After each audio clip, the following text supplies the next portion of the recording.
So my name's Marvin. I'm an occupational therapist. In the daytime I work in Wandsworth in the community, and I also work as a yoga teacher as well. So when it comes to resilience, it's a huge part of what I do. Yeah. And when I was putting together this session, that became even clearer to me, that this really is my passion, and what I love speaking about and what I love teaching, clinically and out of work too. So I've got the last session, and I've been told that my job is just to keep you awake after eating lunch. I'm going to try my best. Well, after lunch, you're joking, aren't you? I'm going to try my best. There are a few things that I want to talk about, a few really important things that I feel personally are really useful when it comes to resilience, and then we're going to look at some practical stuff that we'll do towards the end of the session. Okay. So. One of the things for me when it comes to resilience is that life is never perfect. It's never perfect, and it's beginning that makes the conditions perfect. And I just love this quote. Yeah. I love this guy's work. Okay. So start where you are. Okay. Now we need to get used to struggle. Yeah, because it's part of the human condition. We can't get away from it. Yeah, and with the highs always come the lows. Yeah. And one of the things for me that's been really useful in my journey, and my personal journey, and my therapy work, and also my yoga therapy work, I work as a yoga therapist as well, is this realization that nobody is coming to save us. Yeah. There's so much that we can do for ourselves, but when it comes down to it, we have to do the work. Yeah. The great thing here is that this may sound a little bit morbid, but we have to be honest with ourselves. And actually, do we have a tendency sometimes when things are getting tough to drop into a victim mentality? We ask ourselves that question. I know that I do. But the beautiful thing here is that we can begin again every day. We can begin again every morning, regardless of what's going on in our life. And I just love that quote. I heard that quote again and again and again. And throughout my life it's been really, really useful. So this is where, technology, I don't know why that's happened, but never mind. So this for me is where it begins, with vulnerability. Okay. For me this is a cornerstone of resilience. And this sort of work, is anybody aware of the work of Brené Brown? Yeah. So Brené Brown she has one of the most famous TED Talks out there called The Power of Vulnerability. And Brené is a social worker. She's a PhD in social work, and her research is around vulnerability and shame. Yeah. So, and what she talks about is how important it is for us to start to get in contact with vulnerability, our own vulnerability. And I think this is particularly relevant in the UK. In the UK, where we have this society where, we're not shown how to talk about the way that we feel, and we have to try and adopt this stiff upper lip mentality, and that can be really harmful. And so this is where I want to begin with vulnerability. So my feeling is without this, we can never be truly resilient. Yeah. So, and it starts sometimes with self-talk, and also how we react to others. So if we've got a lot of stuff going on, what do we say to ourselves? Yeah. Do we say to ourselves that we can, I'm not sure why that's doing that. Do you know? Do you know, Frank? Okay, it's fine. We'll work with it. But what I've done here is I've just put some phrases when it comes to self-talk, the stuff that we might hear in our own minds, or the stuff that we might say to others. I've written one here. Let's have a cup of tea. We've got, when something's going off in our life, sometimes we'll say, let's have a cup of tea. That's going to sort it all out. I'm fine. How often do we say that to people?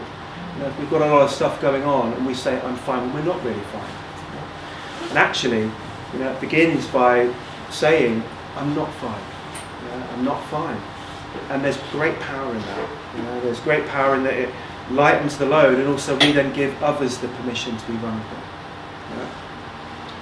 And this is a difficult topic for many of us because we're not comfortable with it. But my feeling is that if we're not comfortable with something, it's a sign that we need to move towards it, because it becomes more comfortable. Yes, I can do that for you. If we're really overwhelmed and we've got a lot going on, how often do we say that we can, that we're available to others when maybe we don't have time? And where does it come from? Teachers, parents maybe, society. Question is it helpful? And probably not. So this work around vulnerability, moving towards vulnerability, is really, really useful. So what I've done here is, on this next slide, we have some, you probably won't be able to read that, but I'm going to read them out for you. So this is from one of Brené's books. Brené's got 3 books, I recommend all of them, they're amazing. And this one is from a book called The Gifts of Uncertainty. And she talks about the 10 guideposts for wholehearted living. I'm going to go through these quite quickly. Cultivating authenticity. So this idea of letting go of what other people think. So are we being authentic? Are we really speaking our truth? Cultivating self-compassion. So letting go of perfectionism. So maybe can we move towards a space where we aim for 7 out of 10? Do we have any perfectionists in here? I am, definitely. And trying to let go of that is really, really useful, because there's no such thing as perfection, being perfect. Cultivating a resilient spirit. So this is about letting go of numbing or powerlessness. Now, numbing would maybe be our habits. So do we have a tendency to overeat or eat sugary things? Do we have a tendency to reach for alcohol if we're going through it? Do we have a tendency just to shut ourselves down and become powerless? The 4th one, cultivating gratitude and joy. So letting go of scarcity and fear of the dark. Gratitude is huge. What are we grateful for? If I think to myself, what am I grateful for? Particularly being an OT and my specialist area is moving and handling. So working with people who have difficulty mobilising, I'm able to mobilise here, I'm able to cognitively engage with you guys, I'm able to communicate expressively and receptively and read you and get your feedback. And that's huge. There are so many people out there that can't do that. So just being thankful for those sorts of things every day. And the evidence base with gratitude is growing day by day. Cultivating intuition and trusting faith. So letting go of the need for certainty. The only thing that's certain is uncertainty. It's being uncertain. So, cultivating creativity. So letting go of comparison. So comparing ourselves to others. Cultivating play and rest. So letting go of exhaustion as a status symbol. We hear this all the time, don't we? I'm busy, I'm busy, I'm busy. And it's sometimes cool to be busy, but it's not cool. Being busy isn't great. And cultivating calmness and stillness. We're going to go on to this in a little while, so we're going to do some mindfulness work and some breath work. This is a really important habit to bring in. Cultivating meaningful work. Now this may not be about the work that we do vocationally, it could be, if we feel that we're contributing to society, that's really useful, but it may be something that we do on a voluntary basis. It's just, as human beings, do we feel that we're contributing? Do we feel that we're adding value to other people's lives in whichever way that may be, in whichever role that is? That's really important. And cultivating laughter, song and dance. So while we're on that, we are going to stand up now and dance. I'm only joking. Just felt the energy of the room drop there. But no, we are too serious as adults. I think our greatest teachers are children, and I know I'm too serious. And what I tend to do sometimes, I've got a friend of mine, and we'll feed back to each other if we're both being too serious, and we'll tell each other that, and we'll send each other stupid messages, recorded messages, just being silly. And it's so freeing. It's so freeing. We loosen our grip, and that's really important.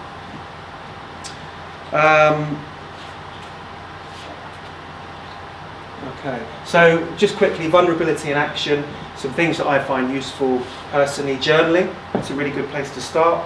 If you want to learn more about journaling, check out a guy called Tim Ferriss. Does anyone know Tim Ferriss? Yeah. Okay. And Susan Cameron, who she's another author as well. Basically, first thing in the morning, get a piece of paper and just write. Write whatever comes up, and we write in a way that nobody else would ever see it. So what's going to tend to happen is we'll write and we'll be really honest. Because sometimes when we journal, we're not honest because there's a fear that someone else is going to read it. And it's so freeing. We then start to move our emotions, So we can move emotion by talking about it, by movement, by writing. And journaling is a really useful way. Reaching out, vulnerability, that's what we talked about before. Finding maybe someone who we can trust and taking a leap of faith. And the great thing here is that we give the opportunity to the other then to open. And this then helps us to take off the masks. We become who we are rather than who we think society we should be. The more that we do this, we feel that we're not performing as much.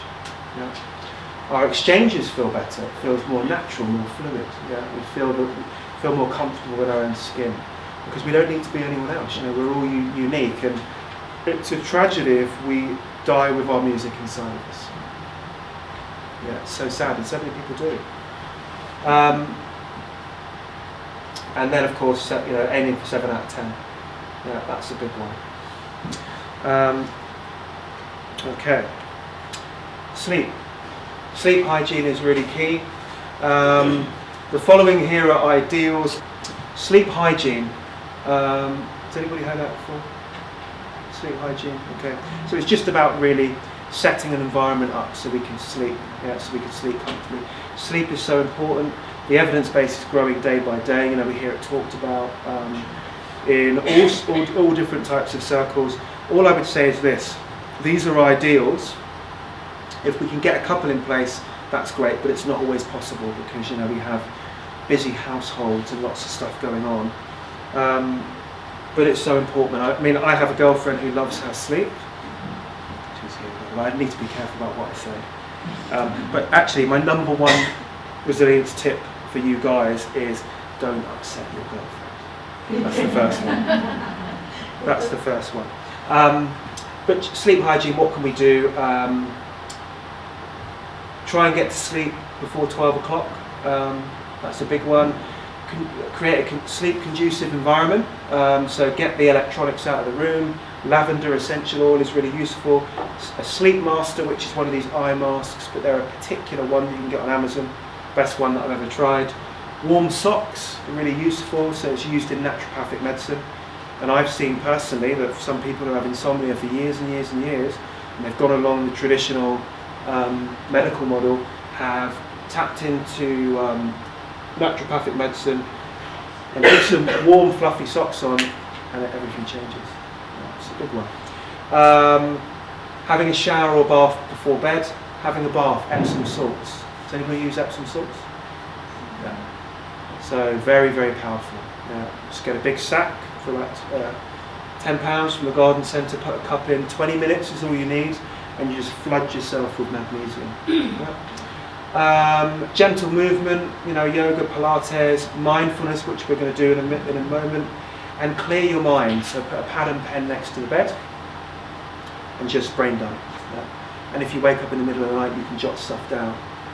I had an old OT colleague of mine who actually used to leave her phone next to her bed, and she used to send herself emails all throughout the night about complex clients that would come up. So you don't want to do that.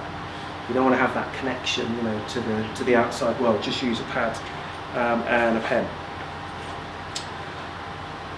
Zero inbox. Read more about this. Check out Graham Alcott of Think Productive. This guy has started an amazing company. He's based in Brighton, and he's written a really, really wonderful book. There's a reference at the end. You'll see the title. I can't remember off the top of my head, but it's wonderful. He talks about we should never have an inbox full. There should never be any emails in our inbox. And it's a weird concept, but what we do is we set up 3 folders, one at action. And what we do is we put tasks in there that we need to reply to or action that will take longer than 2 minutes. So anything we can do in 2 minutes, we do there and then. And then that folder, we then move into our to-do list, into our daily to-do list. At read, and that's for anything we need to read that will take longer than 2 minutes. And at waiting for, which is for emails where we're waiting for someone else to do something. Yeah. And also another thing that I find really useful, from your to-do list, choose the 2 most important tasks that you need to do that day and do them. Yeah, first thing in the morning, if you can. If you even find an extra half an hour, it's a game changer. Yeah, it changes everything. And the more and more that I read about really successful people, this is one of their key rituals, and they all do it. And it's connected to resilience, because resilience for me is all about creating space. Yeah, it's about creating more space, because then all that stuff that's hanging here is running in the background. Yeah? So that's really useful. Tech detox, really straightforward. Don't check your email first thing in the morning. And that probably sounds a bit bizarre, but if we do, we get caught up in other people's agendas. Yeah? If we have an agenda and we have priority tasks that we need to deal with, if we check our email first thing in the morning, we get swept off somewhere else. Whereas if we focus on those priority tasks and then check our email, we'll be a lot more effective. It's the same last thing at night. If we check our email last thing at night, we lie there in bed probably worrying about things that we can't deal with or that we can't influence. Yeah, and then Facebook, social media, first thing in the morning, not useful. Yeah. I mean, we only have to get on the train in the morning and have a look at people around us, don't we? It's either the media, it's either a newspaper and it's negativity, or it's smartphone, forward head position. Anatomically we don't need to be doing any more of this, because we're shutting down our lungs and our heart. And rather, you get the odd person who's sat there, leaning back, big smile on their face, usually listening to music or reading. Yeah.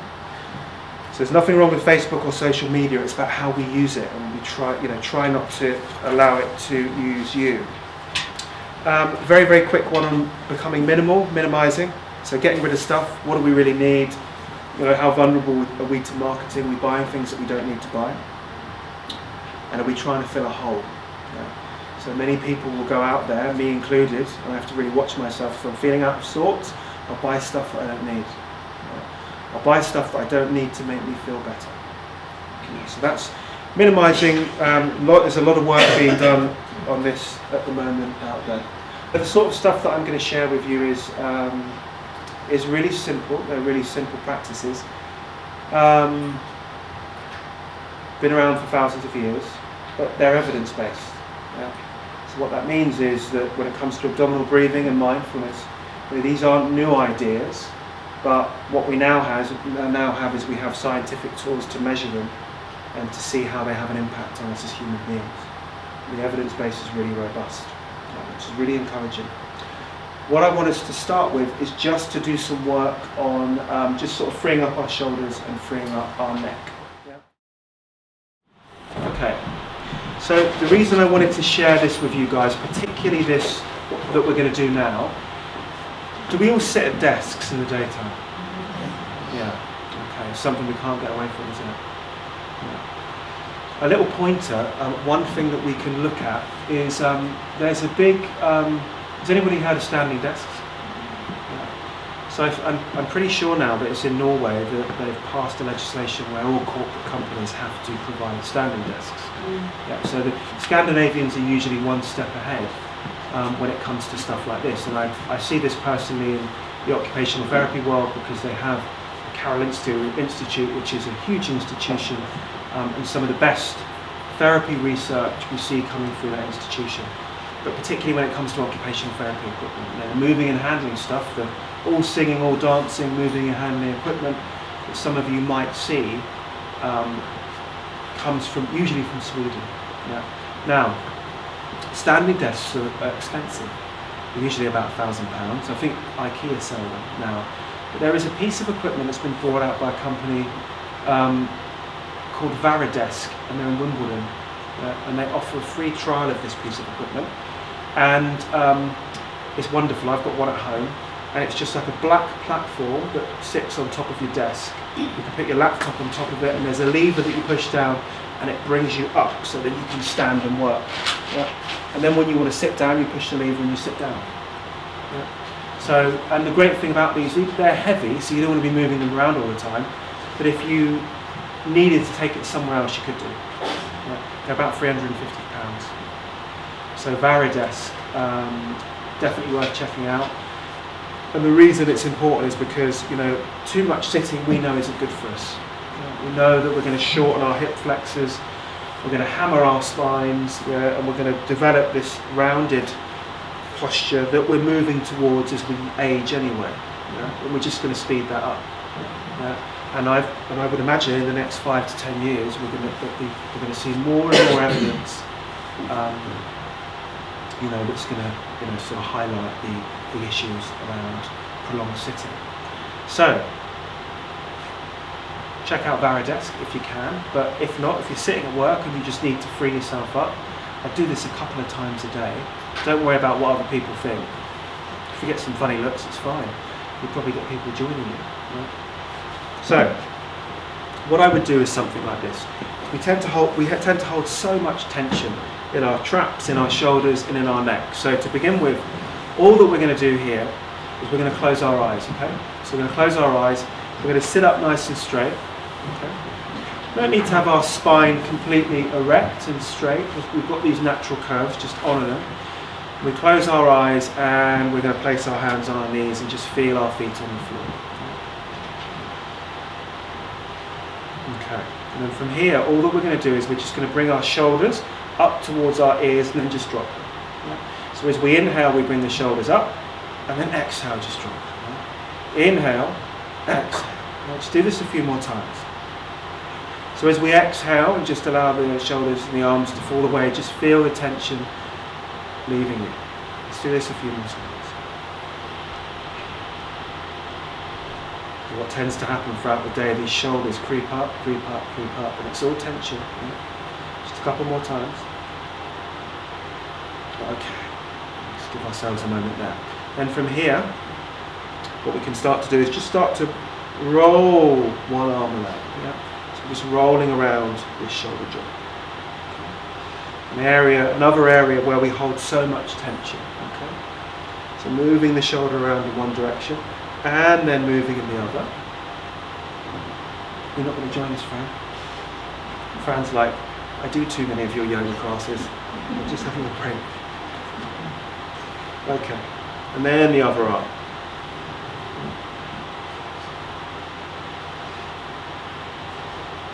And the other direction.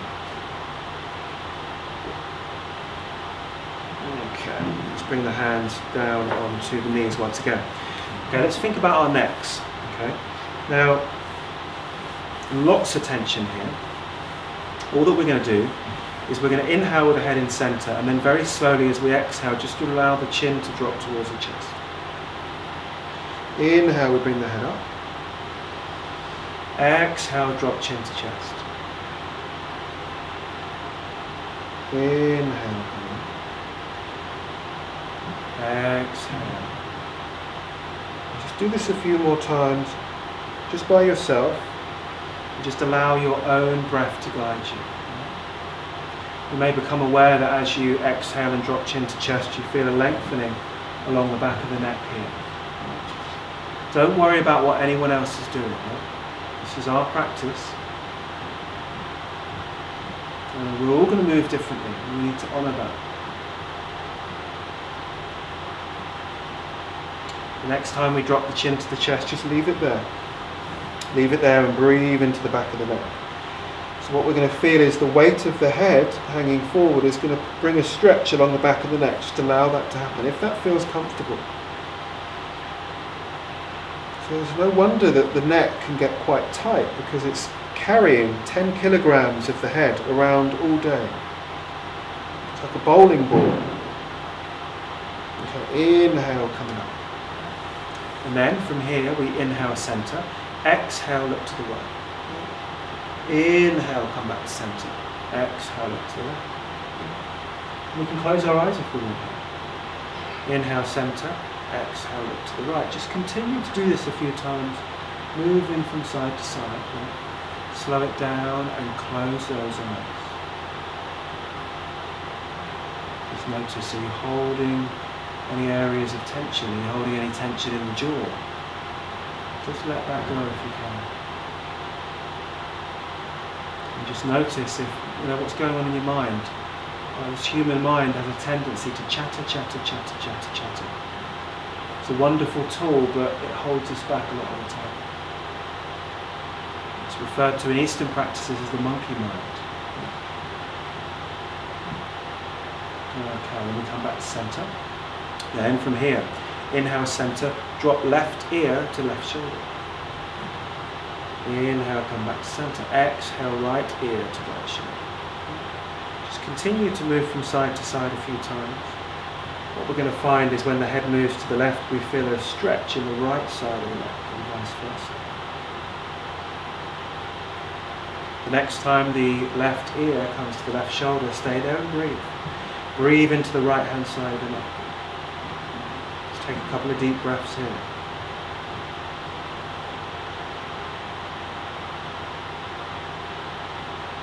And then inhale, come back to centre. Exhale, right ear to right shoulder. And then breathe into this left hand side of the neck. Are we holding, clamping our jaws? Are we holding any tension here? Just let go. Inhale, come back to centre. Okay. Then from here we're going to drop chin to chest. Yeah. And we're going to start to roll the head all the way around. Yeah. So gentle in small rolls to begin with. Yeah. So small circles. And as the neck starts to let us in, maybe those circles become larger. We're just being mindful that we're not taking the back of the head too far back here. We don't want to compress in the neck. Yeah. By all means, allow this chin to come all the way to the chest. Eyes closed, deep breaths. Once we've moved around in one direction, just start to move around in the other direction.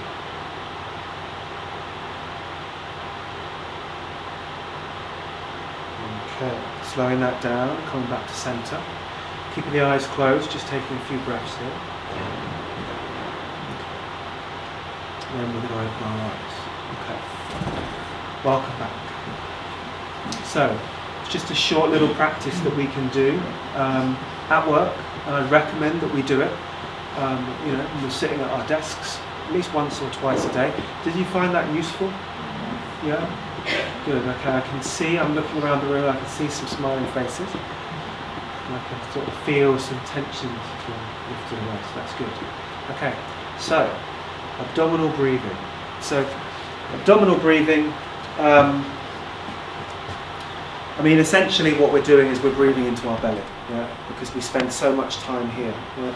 We're either over there in the future or back there in the past. Yeah, shouldn't have done this, should have done this, worrying about this, rather than being right here now, right now, right this second. Yeah? Because anything else is insanity, really. Yeah? Because we can't really change the past and we can't really change the future. We can only change the future by what we do right now. Abdominal breathing, why is it useful? Mainly because we're trying to increase PNS activity. So what I mean by that is parasympathetic nervous system activity. So if we think when we're in the fight or flight response, and we're in this sort of fear response through stress or anxiety, and that's where most of us spend most of our time. Yeah. Not because we're in immediate danger, because we're worrying about stuff. Yeah. We're on that spinning hamster wheel, that we can't get away from. Okay, so this sort of practice starts to stimulate this part of the nervous system via the vagus nerve. Yeah, it's really simple. We do it just by extending the exhalation. And now we see this backed up again and again and again scientifically. Okay. It's grounding. Yeah, the reason it's grounding is because we come out of our mind immediately. When we focus on our feet or in our bellies or anywhere else in our body, this is why practices like Tai Chi and yoga are so useful. We come out of our minds, we come into the body. That's so useful. So, and if for anyone who's interested, if anyone is interested in neuroscience, many circles of neuroscientists talking about the belly, particularly the colon being the third brain. We now have a lot of evidence that this is the second brain, our heart, and now we're starting to see it with the colon. So we talk about that gut feeling, our intuition. Yeah? When we're thinking and analysing, should I make this decision? But our gut is telling us something else. Yeah? We need to listen to that. Yeah. We can do it in supine, so we can do it in lying. Yeah? We can do it in bed. We can do it in sitting, before work, after work, at work, etc. So who wants to give it a go? Yeah? Okay. So, if we were doing it lying on the floor, and it's really good to do lying on the floor, we're not going to do it lying on the floor here, but if you were, bend your knees and have your feet on the floor. Yeah? But if we're going to do it sitting up, all that we would do, and the choice is yours really, you can use this backrest if you want, so it's backrest you have in your chair. You can use that, or you can bring yourself forward, so whatever feels comfortable, but it might be useful to use this backrest so you can really let go, so you can really relax. Now, what we're going to do is bring our right hand, right palm, onto the belly, and the left palm. Okay? So these hands are in a position that enable us to feel comfortable in our shoulders. Yeah? So if you feel, for example, that maybe, I don't know, you've got a shoulder injury, then you don't have that hand on the belly, have the hand on the knee. Yeah? But find what works for you. Then we begin by closing our eyes. And we begin to take our attention to our breath. So just notice, you may start to notice some movement in the belly here. Yeah, so just start to allow the belly to release. So we're holding any tension in our belly. Now many of us do, because what's the first thing that we do when we walk past a mirror? We suck our belly in, don't we? Yeah? Just let that go. Release. Release the belly. Give those organs the space they need to move.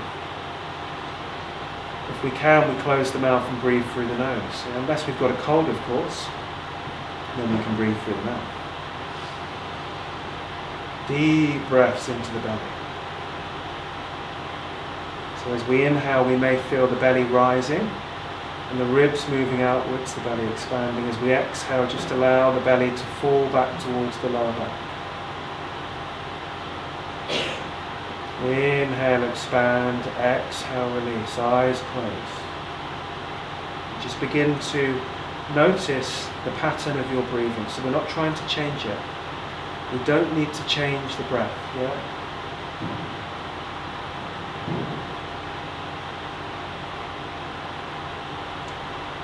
And then we're going to start to feed in a count, a silent count, an internal count. So just start to count the inhales and the exhales. So maybe we inhale for 3 to 4 seconds and exhale for 6 to 8 seconds.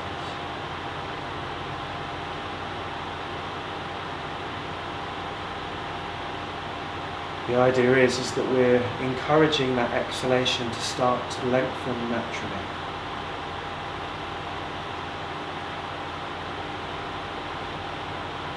There's a feeling of expanding and opening and creating space as we inhale,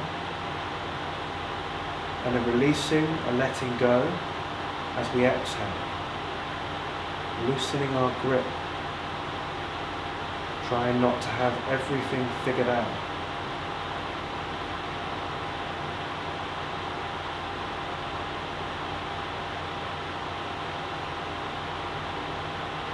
Inhaling for maybe 3 to 4 seconds and exhaling for 6 to 8 seconds.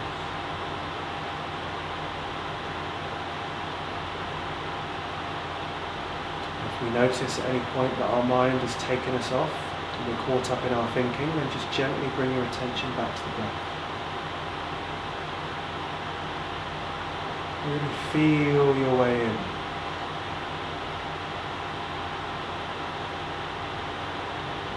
Are we holding any tension in our eyes or in our temples?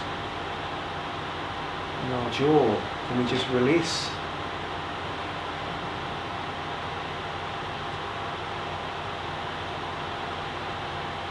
Really allowing that exhalation to become longer and longer and longer. Let it become as long as it wants to.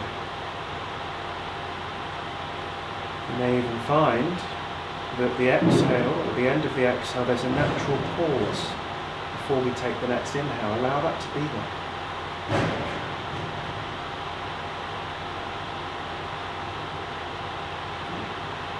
So we're going to take another 5 or 6 rounds of this style of breathing.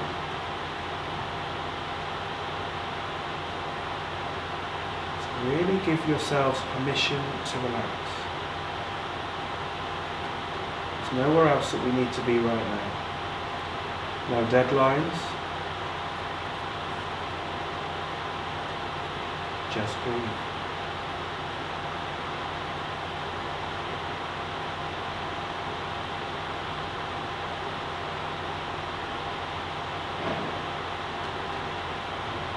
Last couple of rounds.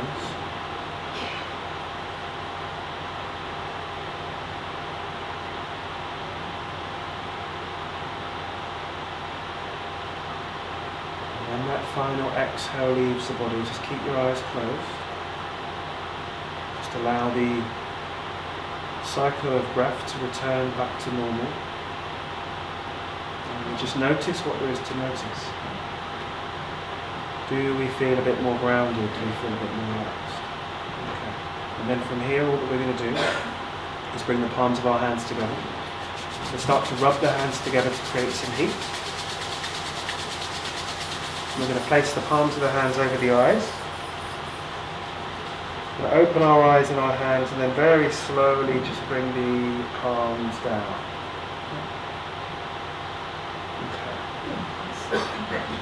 It's so simple, and the great thing is that it's always available to us because we always have the breath. And there's, it's interesting really, because if we think about the one thing that we can't do without, if we really think about it, of course, we need to stay hydrated, but it's the breath. So the breath is the way in. We see this in yoga and meditation and a lot of Eastern tradition. But the breath is the way in. It's the way for us to really start to get to know ourselves. Because the more and more we do this sort of work, we quieten the mind down. And all the mind does is, I know best, I've got it all worked out. We might find that when we're having conversations with someone, we try and jump ahead. We're thinking about what we need to say next, rather than really listening to what I have to say. The more and more we do this sort of work, we get the mind out of the way, and so much wisdom comes up through the body. We start to create more space. There's a reason that this stuff in Asia has been around for thousands of years. We're only now starting to see its benefits and starting to apply it to clinical practice and to modern day living, particularly in London.